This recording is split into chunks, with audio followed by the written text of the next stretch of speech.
उर्दू सफ़ा को सब्सक्राइब कीजिए और आने वाली हर नई वीडियो के लिए घंटी दबाइए।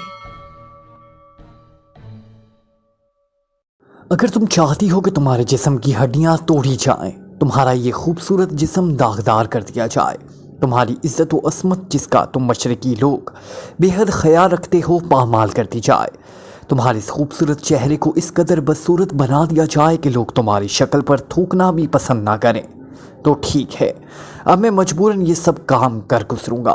तुम्हें हर सूरत में इस लेबॉर्ट्री के बारे में सब कुछ बताना पड़ेगा, या दूसरी सूरत यह है कि तुम खुद ही सब कुछ बता दो तो मेरा वादा कि तुम्हारे जिस्म को कोई उंगली भी ना लगाएगा। जेम्स ने इंतहाई सर्द लहजे में कहा और गुलरुख का जिस्म बेइख्तियार कपकपाने लगाया।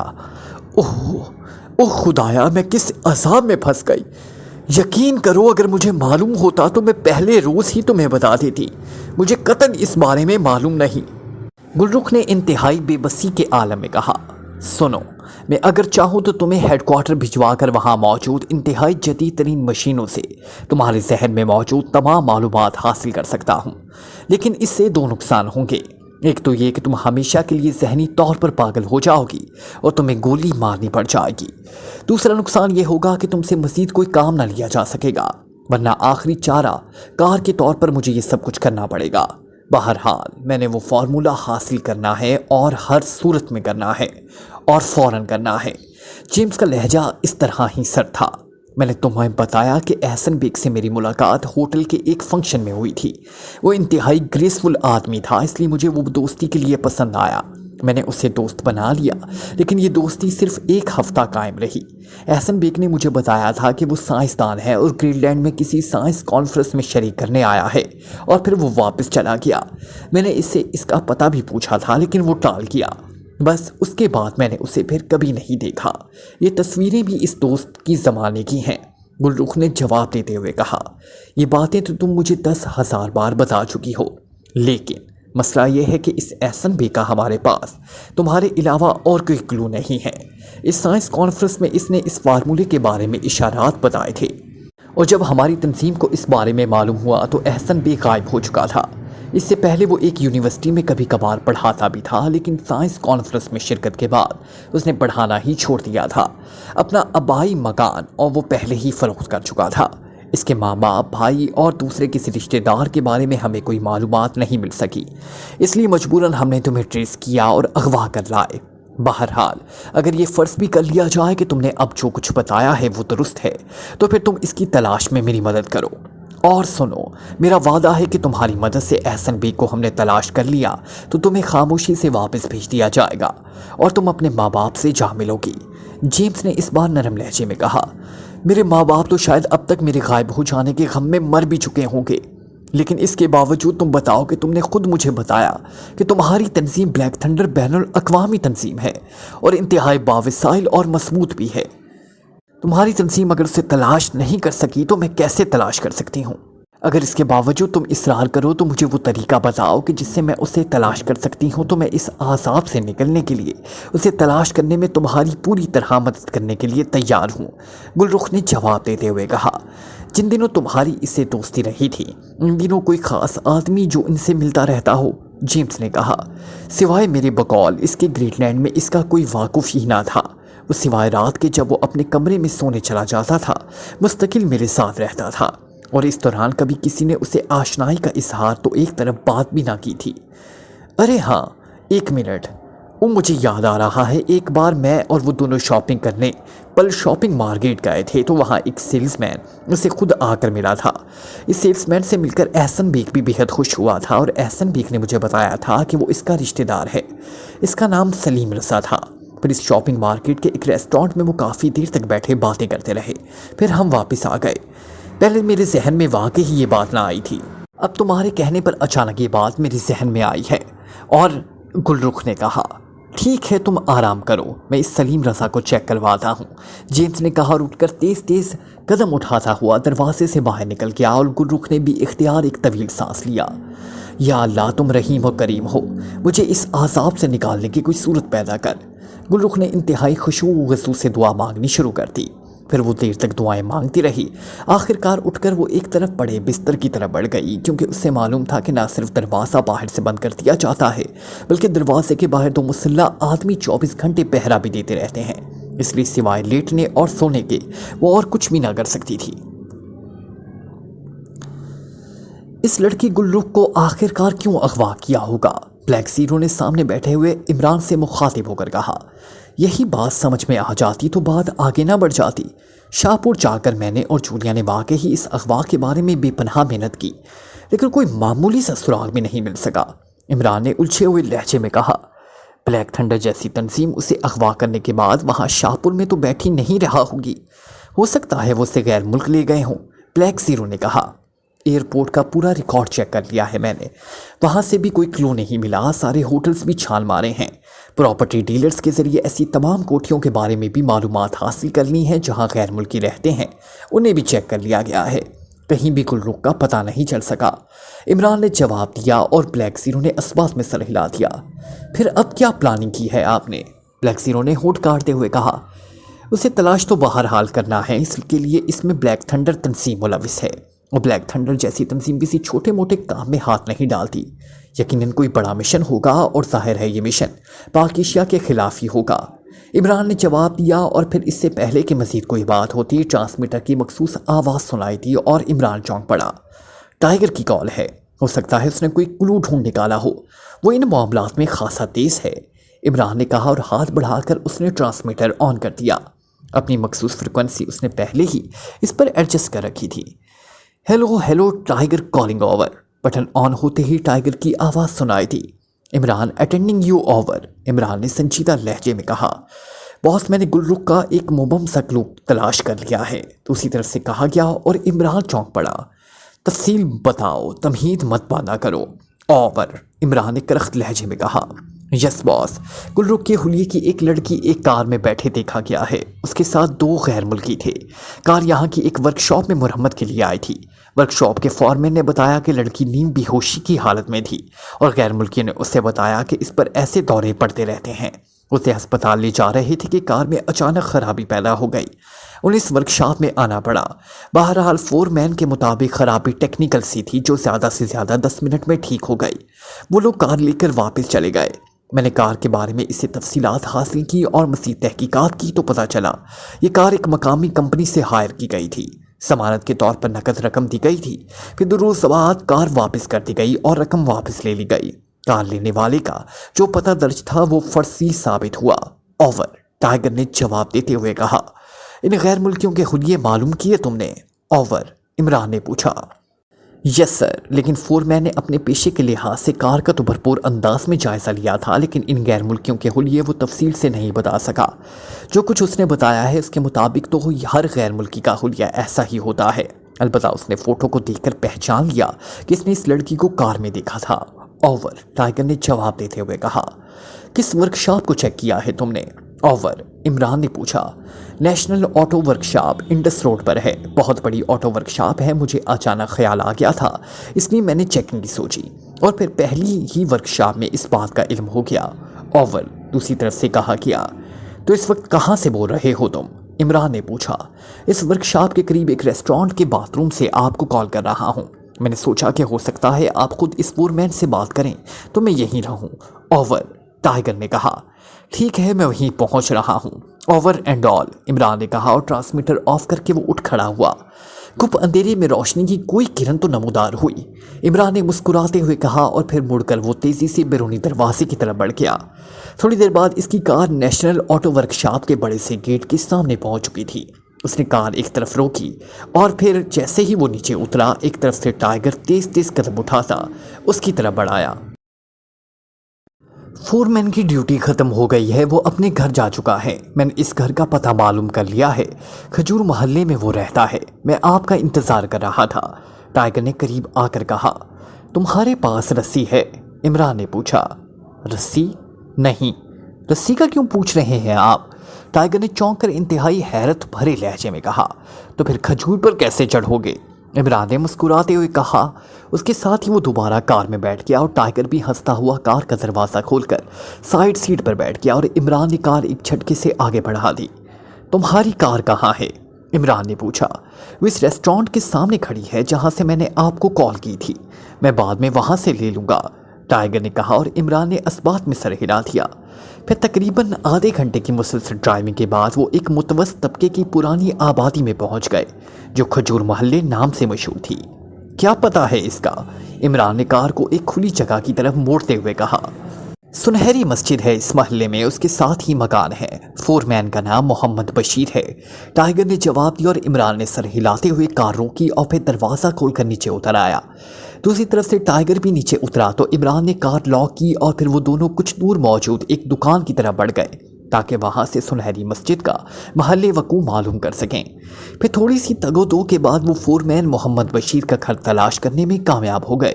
मोहम्मद बशीर घर पर ही मिल गया, लेकिन वो टाइगर और इमरान को अपने दरवाजे पर खड़े देखकर इस कदर हैदरत ज़दा हो गया कि जैसे उसे अपनी आंखों पर यकीन ना आ रहा हो।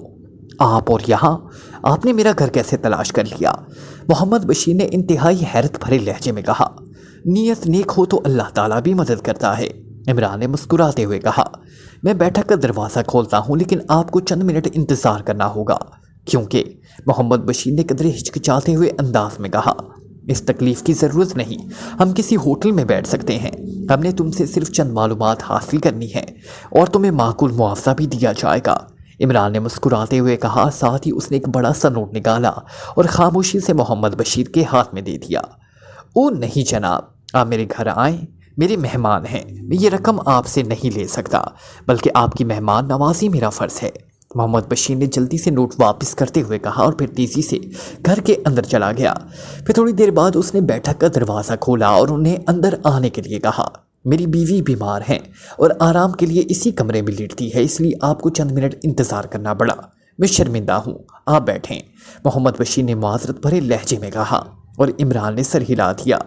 बैठक की हालत बता रही थी कि फोरमैन मोहम्मद बशीर की आमदनी बस वाजिबी सी है, लेकिन बहरहाल वो एक बाज़मीर और बाइज़्ज़त आदमी था। बशीर साहब, आपने मेरे साथी को इस कार के बारे में तफसीलात बताई हैं जिसमें वो लड़की नीम गशी की हालत में मौजूद थी। वो कार तो एक कंपनी की मलकियत थी, वहाँ से तो कुछ मालूम नहीं हो सका। लड़की को बाकायदा अगवा किया गया था और हम इस लड़की की तलाश में हैं। आपने इन गैर मुल्की अफराद के जो हुलिये बताए हैं वो भी आम से हैं। अगर आप जहन में ज़ोर देकर कोई ऐसी बात बता दें जिससे इन गैर मुल्कियों को तलाश किया जा सके तो आप इस लड़की के इंतहाई दुखी वालिदैन की दुआएं भी हासिल कर लेंगे और अल्लाह ताला के यहाँ भी आपको इस कार खैर की सज़ा मिलेगी। इमरान ने कुर्सी पर बैठते ही फोरमैन से मुखातिब होकर कहा। आपका ताल्लुक़ पुलिस से है? फोरमैन ने कदरे खौफज़दा लहजे में कहा। नहीं, हम इस लड़की के बाप की तरफ से इसकी तलाश का काम कर रहे हैं और इसका हम बाकायदा मुआवजा ले रहे हैं, इसलिए मैंने आपको ये नोट दिया है कि आपने बहरहाल हमें एक क्लू दिया है, इसलिए आप इसके हकदार हैं। इमरान ने दोबारा जेब से नोट निकालते हुए कहा। रहने दीजिए जनाब, मैं खुद जवान बेटियों का बाप हूँ, किसी की जवान बेटी अगवा हो जाए और मैं उसकी तलाश में मदद के लिए रकम लूँ, मुझे ये गवारा नहीं, फोरमैन मोहम्मद बशीर ने कहा और इमरान ने नोट वापस जेब में डाल दिया। उसी लम्हे एक लड़का कमरे में दाखिल हुआ। उसने इमरान और टाइगर को सलाम करके हाथ में पकड़ी हुई एक एक बोतल इन दोनों के सामने रखी और फिर तेज़ी से मुड़कर कमरे से बाहर निकल गया। लीजिए, फोरमैन ने कहा और इमरान ने खामोशी से बोतल उठाकर मुंह से लगा ली। एक बात मेरे जहन में आ रही है, हो सकता है इससे आपको इन गैर मुल्कियों की तलाश में कोई मदद मिल सके। चूँकि मैं तवील अरसे से इस वर्कशॉप में काम कर रहा हूँ, वैसे भी मैट्रिक पास हूँ और इस वर्कशॉप में ज़्यादातर गैर मुल्की ही कारें मुरम्मत कराने आते हैं, इसलिए मैं अंग्रेज़ी रवानी से बोल तो नहीं सकता, लेकिन समझ अच्छी तरह लेता हूँ। जब मैं कार मुरम्मत कर रहा था तो इन दोनों गैर मुल्कियों ने आपस में बातचीत करते हुए कहा था कि अब एहसन बेग और इसकी लेबॉर्ट्री का जल्द पता लग जाएगा। फोरमैन ने कहा तो इमरान चौंक पड़ा। और क्या बातें हुई थी इनके दरमियान? इमरान ने इश्तियाक अमीज़ लहजे में कहा। इनमें से एक का नाम जेम्स लिया गया था जबकि दूसरे का नाम जॉर्ज था। वो किसी हेडक्वार्टर की बात कर रहे थे और हाँ, उन्होंने किसी TX खार फार्मूले का जिक्र भी किया था। बहरहाल ये बातें कार मुरम्मत करते हुए मेरे कानों में पड़ी थी, जो अब जहन पर जोर देने की वजह से मेरे जहन में आई, और वो दोनों शायद मेरे साथ खड़े इसलिए इत्मीनान से बातें कर रहे थे कि उनका ख्याल था कि मैं अंग्रेज़ी ज़बान से कतई नाबल्द हूँ। फोरमैन मोहम्मद बशीर ने कहा। और कुछ? और कोई बात? इमरान ने पूछा। जी नहीं, इससे ज़्यादा मैं और कुछ नहीं बता सकता। अगर मुझे ज़रा भी शक हो जाता कि लड़की बीमार नहीं बल्कि अगवाशुदा है तो मैं लाजिमन पुलिस को इतला देता, لیکن وہ دونوں اپنے لباس، انداز اور شکل و صورت سے معزز افراد لگ رہے تھے، اس لیے مجھے ذرا سا بھی شک نہ ہو سکا۔ فور مین نے جواب دیا۔ لڑکی کے جسم پر کس قسم کا لباس تھا؟ عمران نے پوچھا تو فور مین بے اختیار چونک پڑا۔ اس نے پاجامہ اور قمیض پہن رکھی تھی، لیکن اوپر اس نے ایک بڑا سا کوٹ پہن رکھا تھا جس پر خوبصورت پھول بنے ہوئے تھے۔ فور مین نے جواب دیا، اوکے، آپ کا بے حد شکریہ، ہماری کار یہاں سے کافی دور ہے اور ہمارے لیے اب راستہ تلاش کرنا مشکل ہے، اس لیے آپ اپنے صاحبزادے کو ہمارے ساتھ بھجوا دیجیے۔ عمران نے کرسی سے اٹھ کر بڑے گرمجوشانہ انداز میں فور مین سے مصافحہ کرتے ہوئے کہا، میں آپ کو خود چھوڑ آتا ہوں۔ محمد بشیر نے کہا، نہیں، آپ اپنے صاحبزادے کو بھجوا دیں پلیز، عمران نے کہا تو محمد بشیر نے اسباب میں سر ہلا دیا۔ تھوڑی دیر بعد وہ اس لڑکے کے ساتھ جس نے انہیں بوتلیں لا کر دی تھی اس کے گھر سے واپس اپنی کار کی طرف بڑھ رہے تھے۔ ٹائیگر کے چہرے پر حیرت کے تاثرات تھے کیونکہ عمران کی یہ بات اس کی سمجھ میں نہ آئی تھی کہ اسے راستہ یاد نہیں رہا، حالانکہ راستہ سیدھا اور صاف تھا، لیکن ظاہر ہے اس لڑکے کے سامنے وہ عمران سے پوچھ نہ سکتا تھا، اس لیے خاموشی سے چلا جا رہا تھا۔ عمران نے کار پر پہنچ کر ڈیش بورڈ کھولا اور اس میں رکھا ہوا ایک پیکٹ نکال کر اس نے لڑکے کی طرف بڑھا دیا۔ یہ پیکٹ اپنے والد کو دے دینا، عمران نے پیکٹ لڑکے کی طرح بڑھاتے ہوئے کہا۔ جی اچھا، لڑکے نے معصومیت سے کہا اور سلام کر کے واپس مڑ گیا۔ عمران نے کار سٹارٹ کی اور اسے لے کر آگے بڑھایا۔ اس پیکٹ میں نوٹ تھے باس؟ ٹائیگر نے پوچھا۔ ہاں، فور مین غیرت مند آدمی ہے لیکن اس کے حالات خاصے خراب ہیں، پھر اس نے واقعی ہی ہماری مدد کی ہے، اس لیے اس کا حق تھا۔ اب وہ چونکہ ہمیں تلاش نہ کر سکے گا اس لیے اسے اب یہ نوٹ لینے ہی پڑیں گے، عمران نے مسکراتے ہوئے کہا، اور ٹائیگر نے اسباب میں سر ہلا دیا۔ اس لیے آپ اس لڑکے کو ساتھ لے آئے تھے؟ میں حیران ہو رہا تھا کہ راستہ تو صاف اور سیدھا ہے، پھر آپ نے لڑکے کو ساتھ کیوں لیا ہے؟ ٹائیگر نے مسکراتے ہوئے کہا اور عمران نے کوئی جواب دینے کے بجائے صرف اسباب میں سر ہلا دیا۔ اب کیا پروگرام ہے باس؟ محلے کی حدود سے باہر آتے ہی ٹائیگر نے پوچھا۔ میں تمہیں اس ریسٹورانٹ میں ڈراپ کر دیتا ہوں جہاں تمہاری کار موجود ہے، تم ان غیر ملکیوں کی تلاش جاری رکھو۔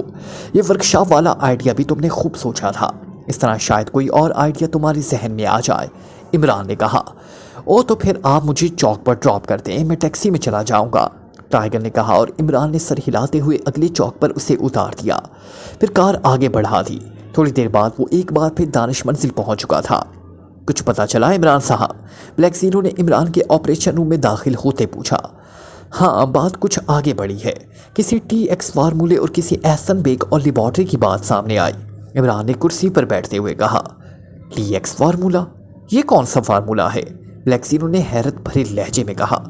نام کے لحاظ سے تو اس کا کوئی مجھے بحریہ سا لگتا ہے، عمران نے سنجیدہ لہجے میں کہا اور ریسیور اٹھا کر اس نے تیزی سے نمبر ڈائل کرنے شروع کر دیے۔ یس، دوسری طرف سے سرد آواز سنائی تھی۔ عمران بول رہا ہوں جناب، عمران کا لہجہ اس طرح بے حد سنجیدہ تھا۔ اوہ، تم خیریت ہے؟ بے حد سنجیدہ ہو، دوسری طرف سے انتہائی حیرت بھرے لہجے میں پوچھا گیا۔ ایک اہم الجھن درپیش ہے، آپ سے پوچھنا ہے کہ کوئی احسن بیگ نام کے سائنسدان سے بھی آپ واقف ہیں جو کسی خفیہ لیبارٹری میں کام کر رہا ہو اور کسی ٹی ایکس فارمولے سے اس کا تعلق ہو، عمران نے اسی طرح سنجیدہ لہجے میں کہا۔ T X formula? اوہ، اس کے متعلق میرے ذہن میں ایک خاکہ موجود تو ہے لیکن مجھے یاد نہیں آ رہا کہ کیسے میرے ذہن میں موجود ہے۔ جہاں تک احسن بیگ کا تعلق ہے یہ نام بھی میرے ذہن میں ہے۔ تم ایسا کرو کہ مجھے آدھے گھنٹے بعد فون کرنا، میں اس دوران معلوم کرنے کی کوشش کرتا ہوں کہ یہ سب کچھ کہاں سے میرے ذہن میں آیا، سر داور نے بھی سنجیدہ لہجے میں کہا اور عمران نے اوکے کہہ کر ریسیور رکھ دیا۔ گلرخ کو مزید 2 روز تک جیمز کی آمد کا انتظار کرنا پڑا، لیکن وہ 2 روز بعد جب جیمز واپس آیا تو اس کے چہرے پر مسرت کے تاثرات نمایاں تھے۔ ہم نے احسن بیگ کو تلاش کر لیا ہے گلرخ، تمہاری اس کے رشتہ دار کی دی ہوئی ٹپ خاصی مددگار ثابت ہوئی۔ احسن بیگ نے اسے اپنا ایک خاص فون نمبر دیا تھا، اس فون نمبر پر احسن بیگ سے ہمارے سامنے اس آدمی سلیم رضا نے بھی بات کی تھی اور ہمارے کہنے پر سلیم رضا نے اسے ملنے کی بات کی اور اس کا پتہ پوچھا تو احسن بیگ نے کہا کہ وہ انتہائی مصروف ہے، اس لیے وہ کم از کم 2 ہفتے تک کسی سے نہیں مل سکتا۔ ساتھ ہی اس نے یہ کہا تھا کہ 2 ہفتے تک سلیم رضا اسے فون بھی نہ کرے اور اس کے بعد رابطہ ختم ہو گیا۔ ہم نے یہاں آ کر اسے فون نمبر کو چیک کرنے کی بے حد کوشش کی لیکن ایکسچینج میں یہ نمبر ہے ہی نہیں۔ اس کا مطلب ہے کہ اس نمبر کی مدد سے احسن بیگ کو ٹریس نہیں کیا جا سکتا۔ اب یہ تمہاری ذمہ داری ہے کہ تم اس فون پر احسن بیگ سے بات کرو، تم اسے کہہ سکتی ہو کہ تم نے یہ فون نمبر سلیم رضا سے لیا ہے۔ तुम उसे मिलने पर मजबूर कर दो।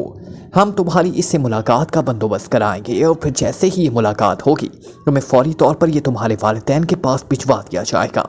जेम्स ने कहा, ठीक है, मैं इससे बात करने के लिए तैयार हूँ। मुझे यकीन है कि मैं उससे मुलाकात पर आमादा कर लूँगी, गुलरुख ने कहा। और जेम्स ने सर हिलाते हुए जेब से एक कार्डलेस फ़ोन निकाला और उस पर बटन प्रेस करके उसके फ़ोन पीस गुलरुख की तरफ बढ़ा दिया। यस, दूसरी तरफ से एक आवाज़ सुनाई थी, गुलरुख रिसालत बोल रही हूँ। गुलरुख ने कहा, ओह तुम गुलरुख, मैं एहसन बेग बोल रहा हूँ। तुमने मेरा फ़ोन नंबर कैसे हासिल कर लिया? दूसरी तरफ से इंतहाई हैरत भरी आवाज़ सुनाई दी, तुम्हारे रिश्तेदार सलीम रज़ा से। क्यों, मैंने कोई गलती की है? तुम तो इंतहाई खटोर आदमी साबित हुए। जाते वक्त मुझे अपना फ़ोन नंबर भी नहीं दे गए। मैं यहाँ दारुल हुकूमत से बात कर रही हूँ, गुलरुख ने इठलाते हुए कहा। ओ ये बात नहीं गुलरुख जो तुम सोच रही हो। मैंने तुम्हें बताया कि मैं साइंसदान हूँ और इन दिनों में एक इंतहाई अहम रिसर्च पर मसरूफ़ हूँ। मुझे इस फाइनल करने में कम से कम 2 माह मज़ीद लग जाएंगे, फिर मैं तुम्हें खुद तलाश करके तुमसे मिलूँगा। दूसरी तरफ से एहसन बेग ने माजरत भरे लहजे में कहा, 2 माह बहुत तवील अरसा है। तुम्हें ना जाने क्या कशिश है कि मैं तुमसे एक बार फिर मिलने के लिए बेताब हो रही हूँ। क्या तुम मेरी खातिर आधा घंटा नहीं निकाल सकते? मैं इससे ज़्यादा वक्त नहीं लूँगी। सिर्फ 1 कप कॉफ़ी इकट्ठे पिएंगे और वादा कि फिर 2 माह तक मैं तुम्हें फ़ोन नहीं करूँगी। प्लीज़ एहसन, गुलरुख ने इंतहाई मिन्नत भरे लहजे में कहा। अच्छा ठीक है, तुम ऐसा करो कि शाम 6 बजे होटल शीटन के रेस्टोरेंट में आ जाओ। मैं वहाँ पहुँच जाऊँगा। अब मैं तुम्हारी बात तो नहीं टाल सकता। दूसरी तरफ से एहसन बेग ने जवाब दिया, ओह शुक्रिया एहसन, मैं पहुँच जाऊँगी, तुम फिक्र ना करो। खुदा हाफिज़, गुलरुख ने कहा और बटन ऑफ कर दिया। शुक्रिया गुलरुख, तुमने वाकई तामुन किया है। तुम फिक्र ना करो, मैं तुमसे किया हुआ वादा हर हालत में पूरा करूँगा। जेम्स ने मुस्कुराते हुए इसके हाथ से फ़ोन पीस वापस लेते हुए कहा, क्या मैं तैयार हो जाऊँ होटल जाने के लिए? गुलरुख ने उम्मीद भरे लहजे में कहा, नहीं, फ़िलहाल तुम्हारा वहाँ जाना मुनासिब नहीं। एहसन बेग को तुम्हारा नाम लेकर यहाँ ले आएंगे और फिर तुम दोनों को यहाँ से इकट्ठे वापस भिजवा देंगे। तुम आराम करो, जेम्स ने जवाब दिया और तेज़ी से मुड़कर दरवाजे से बाहर निकल गया। गुलरुख होंठ भींचकर खामोश हो गई। ज़ाहिर है उसके सिवा और वो कर भी क्या सकती थी। लेकिन भी तकरीबन 4 रोज़ गुजर गए, लेकिन ना ही जेम्स वापस आया और ना एहसन बेग के बारे में कुछ इल्म हो सका। खाना लाने वाला एक गूंगा और बहरा आदमी था, इसलिए गुलरुख उससे भी कुछ ना पूछ सकती थी। लेकिन 4 रोज़ बाद अचानक दरवाज़ा खुला तो कुर्सी में बैठी हुई गुलरुख चौंक पड़ी। एक मकामी आदमी दरवाजे में मौजूद था। मिस गुलरुख, आइए, आपकी रिहाई का हुक्म दे दिया गया है। मैं आपको आपके घर छोड़ आऊँ, इस आदमी ने स्पार्ट लहजे में कहा तो गुलरुख उछलकर कुर्सी से उठ खड़ी हुई। उसके चेहरे पर जैसे मुसरतों का तूफान सा उमड़ आया था। क्या वाकई? क्या तुम सच कह रहे हो? गुलरुख ने यकीन ना आने वाले लहजे में कहा।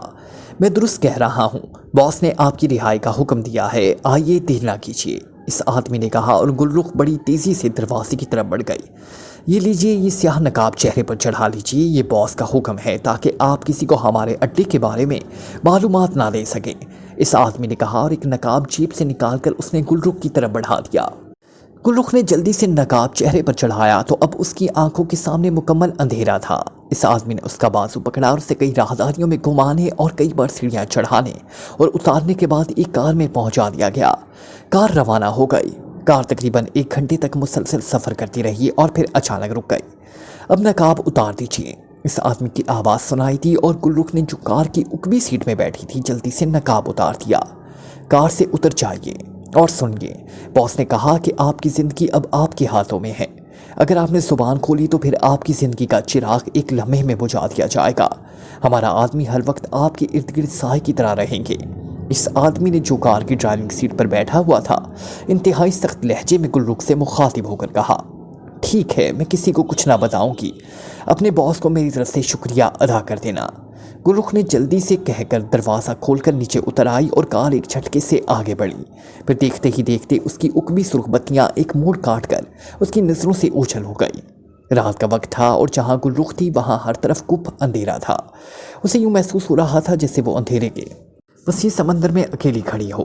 किसी तरफ भी कोई रोशनी नजर न आ रही थी और आसमान पर चूंकि गहरे बादल छाए हुए थे इसलिए चांद की रोशनी भी मौजूद न थी। अचानक नकाब उतारने फिर गुप अंधेरे की वजह से पहले तो उसे कुछ नजर ना आया। उसे अभी तक यूँ महसूस हो रहा था जैसे उसने नकाब अभी पहन रखा हो, लेकिन फिर आहिस्ता आहिस्ता जब उसकी आंखें अंधेरे से कदरे मानूस हो गईं तो उसे इर्द गिर्द के माहौल का एहसास होने लग गया।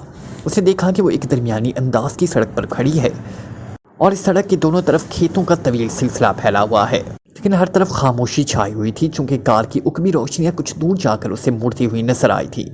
इसलिए वो समझ गई थी कि वहाँ सड़क यकीनन मुड़ जाती होगी। चनाचा वो इधर को चल पड़ी और फिर वाकई ही वहाँ पहुंचकर उसने सड़क का मोड़ काट कर दाएं हाथ की तरफ जाते देखा और वहाँ से दाएं हाथ पर काफ़ी दूर उसे टिमटिमाती हुई रोशनियाँ भी नजर आने लग गई। वो तेज़ी से इन रोशनियों की तरफ बढ़ गई। जब वो इन रोशनियों के करीब पहुंची तो उसने देखा कि ये सड़क वहाँ बड़ी सड़क से जाकर मिलती थी और वहाँ चंद छोटी छोटी खाने पीने की दुकानें थी। शायद ये बस अड्डा या कोई बस स्टॉप था। वो तेज़ी से एक दुकान की तरफ बढ़ गई। दुकान पर बैठे हुए अधेड़ उम्र आदमी ने चौंक कर उसे देखा और हैरत से इधर उधर देखने लगा, जैसे उसे समझ ना आ रही हो कि जब कोई बस या कार भी नहीं आई तो फिर अचानक अंधेरे में ये नौजवान लड़की कहाँ से नमूदार हो गई। ये कौन सा अड्डा है? गुलरुख ने होटल में दाखिल होते ही इस अधेड़ उम्र आदमी से पूछा। आसम नगर। लेकिन आप कहाँ से तशरीफ़ लाई हैं? आपकी कार या बस तो मुझे नज़र नहीं आई। अधेड़ उम्र आदमी ने हैरत भरे लहजे में कहा।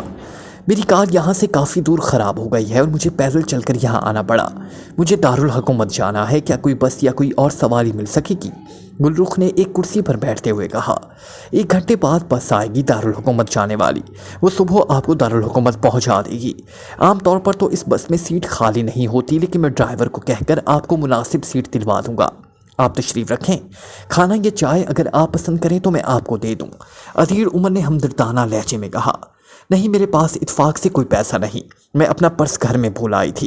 गुलरुख ने शर्मिंदा से लहजे में जवाब देते हुए कहा। कोई बात नहीं मोहतरमा, आप मेरी मेहमान हैं। आप बेफिक्र होकर खाएं और पिएं।